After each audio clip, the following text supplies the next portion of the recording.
¿Qué tal? ¿Qué tal? Sea muy bienvenida y muy bienvenido a Sanamente. Soy Aisa García y hoy hablaremos de algo que actualmente forma parte de la rutina diaria de varios de nosotros, pero que pocas veces cuestionamos. Y es nuestra relación con las redes sociodigitales, también conocidas como redes sociales. La pregunta es si las redes sociales nos conectan o nos desconectan de nuestro entorno. La mayoría de las personas responden que sí, pero para saber hasta dónde nos acompaña Dania Bejarano Morales, quien es ciberpsicóloga con enfoque en salud mental digital y desarrollo de hábitos digitales saludables. Bueno, Bejarano también es directora ejecutiva y cofundadora de la organización Prevención Ciberviolencia. Bienvenida, Dania. Ay, sea un gusto. Me encantaría que nos hablaras del nuevo libro que acabas de presentar en la Feria del Libro de Minería en México para conocer por qué este tema es tan preocupante.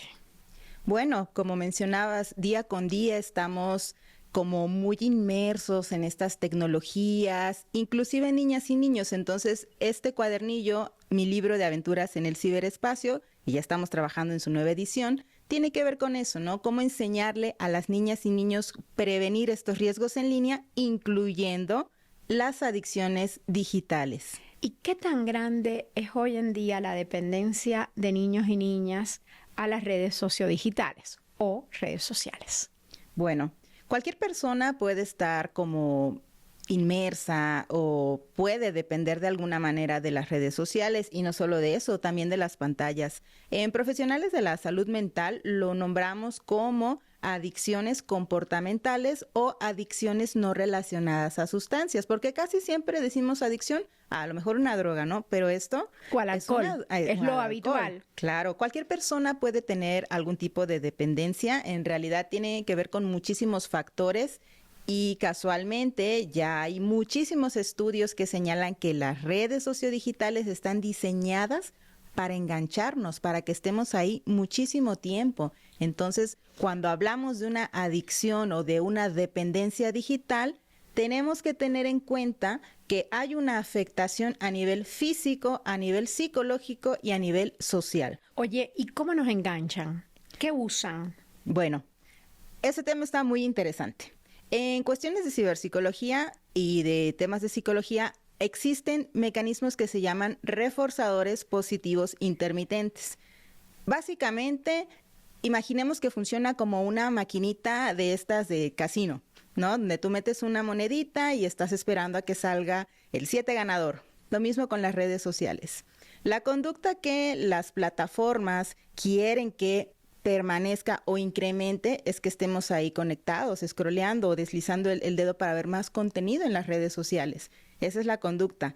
¿Y qué mecanismos utilizan para que estemos enganchados ahí? Bueno, nos mandan likes, nos mandan un video que saben que nos puede gustar, nos mandan un comentario, o sea, todos estos estímulos hacen que estemos ahí pegadas y pegados, porque queremos estar constantemente sabiendo qué es lo que está pasando.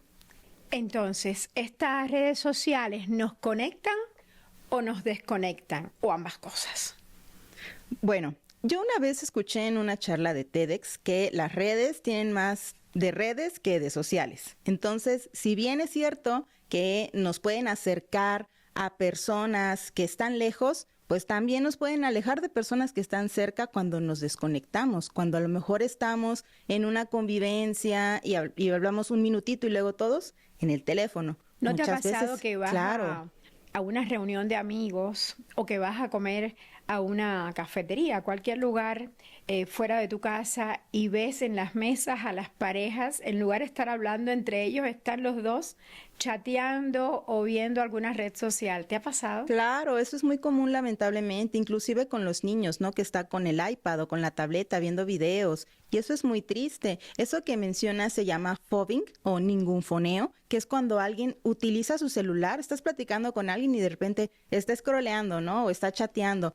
Y de alguna manera eso sí afecta a la otra persona porque te sientes ignorado, ¿no? Te sientes como chispas, no me está haciendo caso, está viendo su celular. Eso pasa mucho. ¿Quiénes son los más vulnerables a vivir esta dependencia? No me digas que los niños. No, yo podría decir que cualquier persona. También las personas adultas. En realidad tiene mucho que ver con nuestros hábitos digitales, es decir, qué es lo que hacemos cuando estamos en internet, cuando estamos en las pantallas, por cuánto tiempo, para qué lo usamos. Cualquier persona puede ser vulnerable a tener esta dependencia. Dicen que hay adultos mayores que viven solos, pero no se sienten tan solos porque están acompañados de las redes sociales. ¿Qué tanto esto puede ser una herramienta antidepresiva para esos adultos que viven solos? ¿Qué opinas? Bueno, eso es bien interesante porque muchas veces pues no tienen algún familiar que les pueda dar el seguimiento. Y si bien son herramientas que a lo mejor pueden acercar, quizás pueden hacer una videollamada y demás, lo importante no es si lo usamos o no, lo importante es cómo las utilizamos. Yo creo que son herramientas muy buenas, muy importantes, que pueden utilizarse de manera pues agradable o de manera positiva, pero ya cuando nos afecta a nivel emocional, cuando nos comparamos y cuando existen otras afectaciones, ahí ya estamos hablando de algunos riesgos, ¿no? Y en el caso de los niños, si tú les regalas un iPad a un niño o una tablet cualquiera de menor a 10 años, por ejemplo, ¿qué tú como mamá no le dejarías usar? O como psicóloga, ¿qué dirías no? Que jueguen esto y esto, pero esto que no use. ¿Qué harías tú? Bueno, existen videos que están diseñados porque tienen muchísimos estímulos visuales y eso afecta a nivel físico. Entonces, ¿qué evitaría ese tipo de videos con contenido muy estimulante? Tipo La Granja de Zenón, por ejemplo, ¿no? Que es este programa infantil muy famoso, pero que está lleno de estímulos y cada 3 segundos cambian de escena y hay un montón de colores. Eso genera ese neurotransmisor que le llamamos dopamina y nos volvemos adictos a eso y queremos ver más. Entonces, cuando son niñas y niños, están muy dependientes a eso, quieren verlo constantemente y les puede afectar bastante. La Asociación Americana de Pediatría señala que en menores de 3 años, 0 pantallas. Y vemos a niños de precisamente 2, 3 años ya viendo videos de YouTube, videos infinitos. Entonces, lo ideal es que si bien pueden utilizar la pantalla, que lo hagan fomentando una actividad creativa, que a lo mejor dibujen en el iPad o en la tablet, que coloreen en la tablet. Y si van a ver videos, bueno, reducir el tiempo de uso y reducir estímulos visuales. ¿Cuáles son los estímulos, los colores, las canciones? Claro. Las aplicaciones utilizan ciertos estímulos. Muchas veces no sabemos cuáles o no nos damos cuenta, pero lo hacen para que se vaya liberando dopamina y nos enganchan de esta forma. ¿Qué utilizan? Colores llamativos, sonidos y todas estas situaciones que hacen que prestemos atención a la pantalla. Eso la hace muy adictiva. Además de eso, existen otras cosas que nos hacen engancharlos. Por ejemplo, la pantalla, pues es práctica, la podemos llevar a todos lados. Muchas personas tenemos un smartphone, eso también hace que esté al alcance y que recibamos esta dopamina, esta recompensa casi que inmediata. ¿La inteligencia artificial, en este caso, ayuda o no ayuda? Bueno, todas son herramientas, dependiendo de cómo las utilicemos. Vamos a poner el ejemplo de un cuchillo. Un cuchillo es una herramienta. Alguien la puede utilizar para cortar una naranja o para herir a alguien. Lo mismo con las redes sociodigitales, el internet y demás. Pueden ayudar dependiendo de cómo las utilicemos. La inteligencia artificial llegó para quedarse, nos ayuda muchísimo en cuestiones de trabajo y demás. Pero si todo el tiempo estamos preguntándole cosas básicas como ¿qué tengo que responder a esto? O ya una dependencia que no sepamos ni siquiera cómo procesar una información, ahí es tener mucho cuidado ante esto. ¿Y los algoritmos qué papel juegan en esto de la dependencia de las redes sociodigitales? Los algoritmos en realidad tú los puedes ir modificando. Por ejemplo, si vemos que 2 personas de la misma edad y que tienen prácticamente las mismas características abren una red social, dependiendo de lo que vean, se va a ir modificando su algoritmo. Solo nos hace falta 3 segundos para ver un video. Ustedes realicen este ejercicio, vean un video por 3 segundos y se van a dar cuenta que luego les van a salir un montón de videos así. Se llama burbuja de filtros. Entonces, eso es algo que tenemos que considerar también. eso puede modelar la forma en la que vemos el mundo.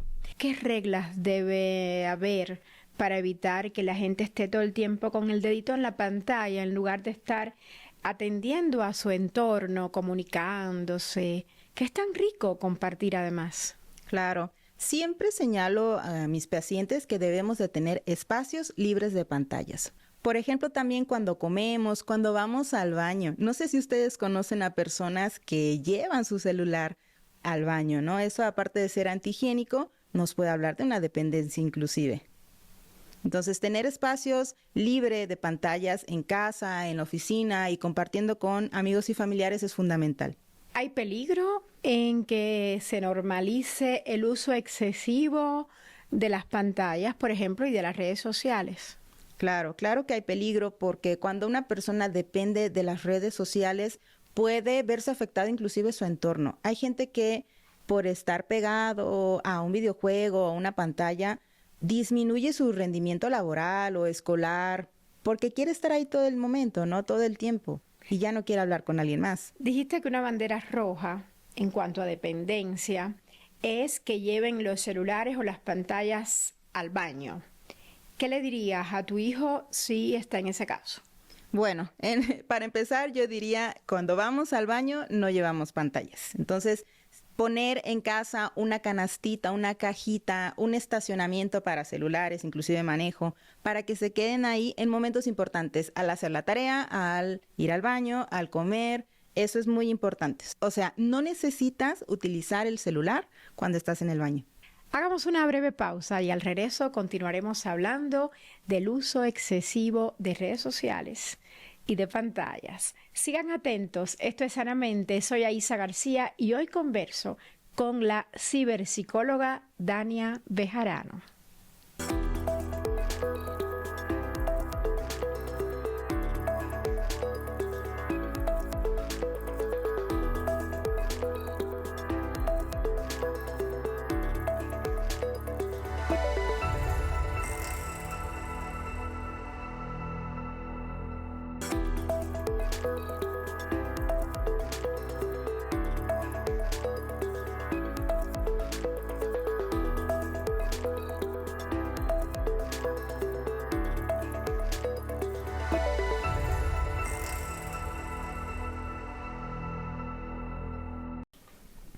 Estamos de vuelta en Sanamente. Nuestra plática de hoy tiene que ver con el uso excesivo de las redes sociales y de las pantallas. Y mi invitada es la ciberpsicóloga Dania Bejarano Morales, quien además tiene un libro sobre ciberacoso que acaba de presentar en la Feria del Libro de Minería.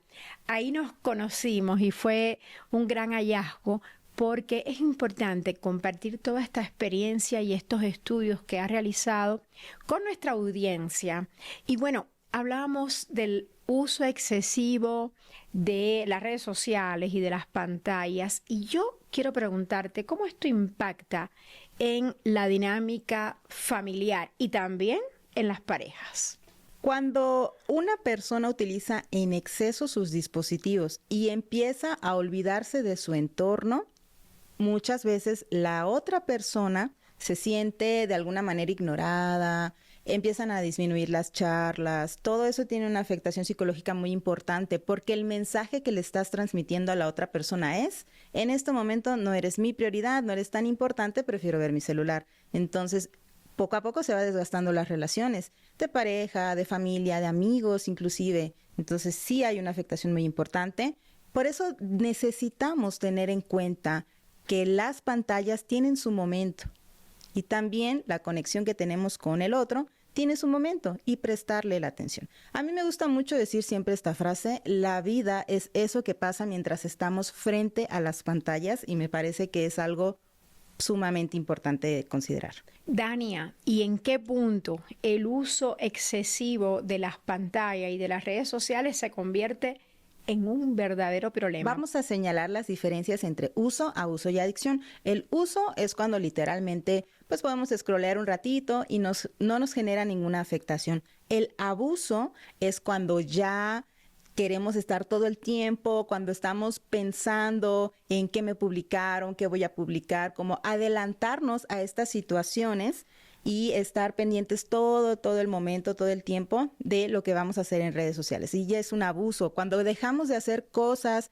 que antes nos gustaban por estar pendientes de lo que pasa en Internet, también. Y la adicción.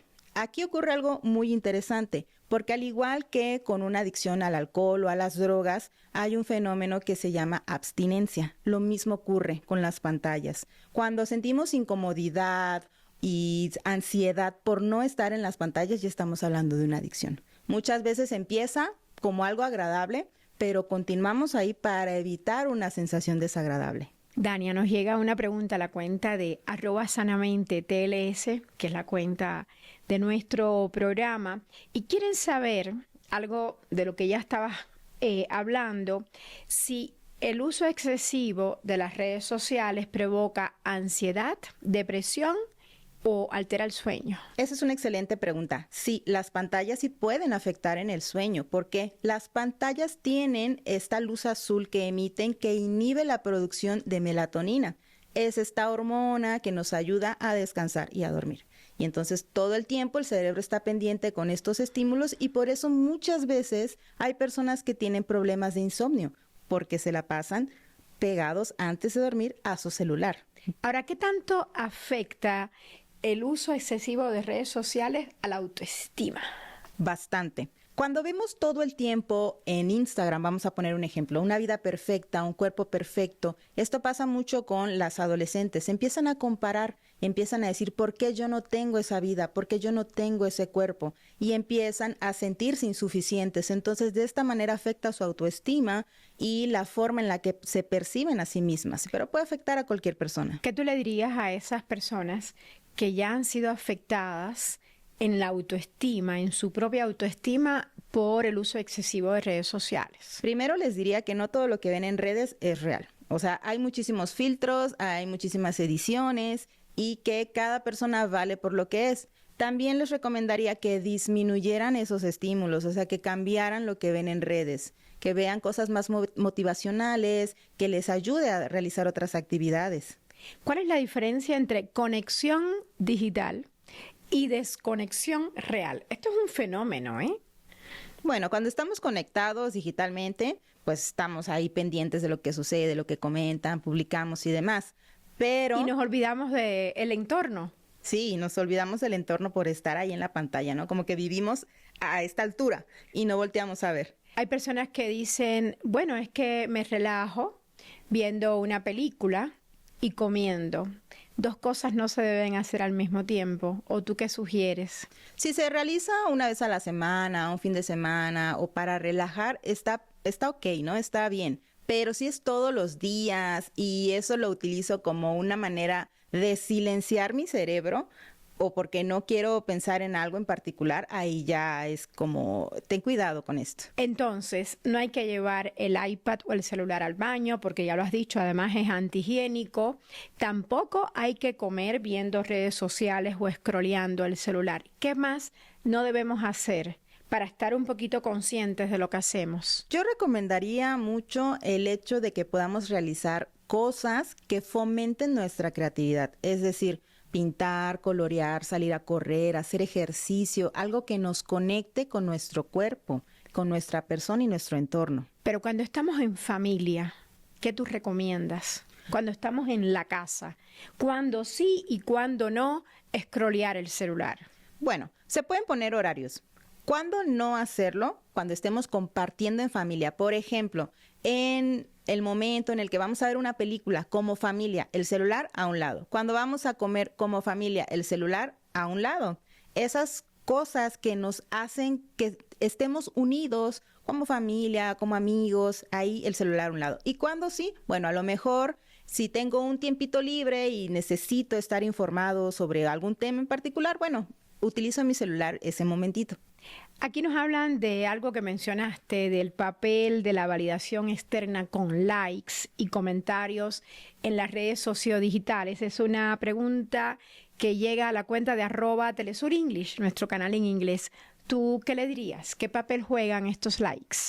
Bueno, ¿Ayudan o no ayudan? Yo la verdad es que digo que definitivamente no debemos de prestar tanta importancia a los likes, a los comentarios, a los seguidores que podemos tener en las redes sociales. Inclusive existen cuentas falsas, lo que también le llamamos bots, que simplemente son personas que están detrás de estas cuentas y van publicando pues cosas que verdaderamente pueden afectar o beneficiar a una persona. ¿Y hay forma de establecer límites digitales? Uno de los hábitos que me gustaría mencionarles que podemos hacer es el detox digital. Esto tiene que ver con eliminar este contenido que tenemos en nuestros dispositivos o redes y ya no utilizamos contactos, videos, fotos, o sea, hacer una limpieza de lo que vemos en las pantallas. Ese es un buen hábito. El dejar el celular 40 minutos, 1 hora antes de dormir es un buen hábito. Otro hábito que es muy bueno es que en los primeros 15 minutos al despertar evitemos el uso de pantallas para que nuestro cerebro vaya asimilando que está como iniciando el día y no inicie con los estímulos excesivos de las pantallas. ¿Podemos hablar de hábitos saludables a la hora de usar las redes sociales? Claro, podemos utilizarlas, por ejemplo, para informarnos, para compartir algo, una noticia, para que estemos pendientes de lo que ocurre en nuestro entorno. Eso es un hábito saludable. Pero evidentemente tenemos que tener en cuenta para qué lo estamos utilizando. ¿Queremos informarnos? Bueno, utilizamos las redes sociales, leemos, compartimos y demás. Pero no hay que caer en el exceso. Lo has recalcado durante todo el programa, ¿cierto? Cualquier cosa que vayamos a realizar, siempre y cuando no sea en exceso. Recordemos que todo en exceso es malo. ¿Hay algún mito que te interese desmistificar? Uno de los mitos que quisiera que pusiéramos sobre la mesa es que muchas veces pensamos, porque está normalizado, que no nos genera una adicción el estar en las pantallas. Y la realidad es que sí puede generar adicción. Ya platicamos del uso excesivo y ese es el mito que quiero decirles. Sí puede generar adicción. ¿Qué actividades podemos inculcarles, enseñarles, incentivar en nuestros hijos, ya sean niños o adolescentes, incluso en los jóvenes, para evitar esta dependencia, para evitar que caigan en esta adicción a pantallas y redes sociales? ¿Qué podemos hacer? Tenemos que regresar a los hábitos de conexión, a los hábitos analógicos, les dicen algunas personas. Inclusive hay gente que definitivamente prefiere utilizar los teléfonos tontos que les llaman, lo digo entre comillas, que no tienen redes sociales. ¿Por qué? Porque solamente son mensajes, llamadas, para evitar esa dependencia. Yo les diría que agreguen a su vida el deporte, el arte, el que salgan a caminar, el que conozcan su cuerpo. La meditación es muy buena para esto también. Importantísimo el tema. Gracias por estar con nosotros. Dania Bejarano, psicóloga especializada en ciberacoso y redes sociales. Y bueno, hoy hablamos de algo que no se ve, pero que pesa y está en nuestra vida, y es la dependencia a las redes sociales. Ese impulso constante que todos tenemos de mirar el teléfono, de buscar aprobación, de compararnos sin darnos cuenta con otras personas. Bueno, eso no es debilidad, es un reflejo de vacíos emocionales que necesitan ser escuchados y no tapados con más pantallas. Hay que recuperar el control. Y esto no significa desconectarnos del mundo, sino volver a conectarnos con nosotros mismos, con el silencio, con nuestro cuerpo, con lo que es real. Y la doctora nos daba algunas herramientas, porque tu valor no se mide en likes. Se construye en lo que eres cuando nadie te está mirando. Y ahí, justo ahí, empieza la verdadera libertad. Soy Aisa García y lo espero la próxima semana en Sanamente. Y bueno, les deseo que su día siga siendo maravilloso.